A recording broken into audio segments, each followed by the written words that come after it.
Pelaku pembunuhan intel polisi Polsek Sekotong Lombok Barat Brigadir Esko Fascaeli dicurigai orang dekat.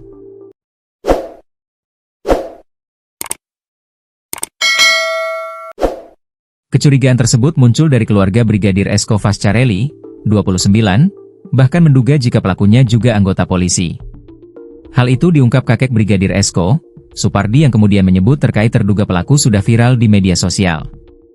Menurut Supardi, penyidik masih membutuhkan waktu untuk proses penetapan tersangka. Ia berharap tersangka dapat segera ditetapkan supaya kasus kematian Brigadir Esko menjadi lebih terang.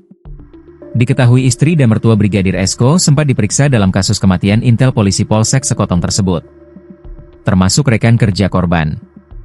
Di Reskrimum Polda NTB Kombes Pol Syarif Hidayat menyebut ada puluhan saksi diperiksa atas kematian tak wajar Brigadir Esko.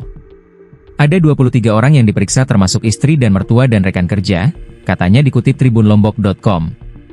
Kini sosok istri Brigadir Esko yang diketahui sebagai anggota polisi wanita, Polwan, juga menjadi sorotan.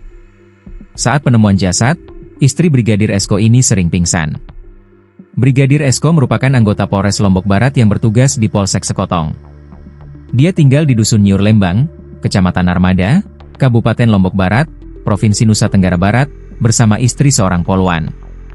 Kadus Nyur Lembang Muhammad Rijal menyebut Brigadir Esko bertugas sebagai anggota intel di Polsek Sekotong. Kematian Brigadir Esko ini dinilai janggal oleh keluarga, terutama karena terdapat bekas luka di wajah dan tubuh korban. Jenazah Brigadir Esko ditemukan dalam kondisi leher terikat tali di sebuah kebun kosong di kaki bukit, tidak jauh dari rumahnya di Desa Nyur Lembang pada Minggu, 24 Agustus 2025. Kini Polres Lombok Barat telah resmi meningkatkan ke tahap penyidikan terhadap kasus dugaan pembunuhan anggota intel Polsek Sekotong Lombok Barat Brigadir Esko Fascaeli.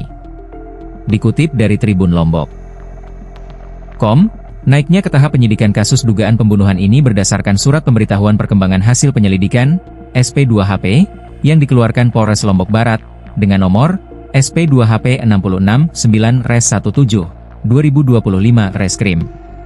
Bersama ini kami beritahukan bahwa proses penyidikan terhadap perkara yang saudara laporkan yang mengakibatkan korban atas nama saudara Esko Fascaeli meninggal dunia, penyidik telah melakukan serangkaian tindakan penyidikan yang dimana setelah dilakukan gelar perkara dan kasus ini telah dinaikkan ke tahap penyidikan.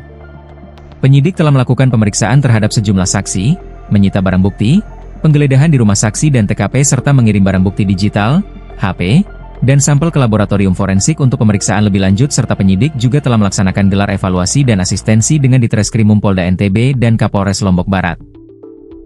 Kapolres Lombok Tengah, AKBP Yasmara Harahap dan Kasat Reskrim Polres Lombok Barat saat ditemui wartawan memilih tak menjawab pertanyaan wartawan.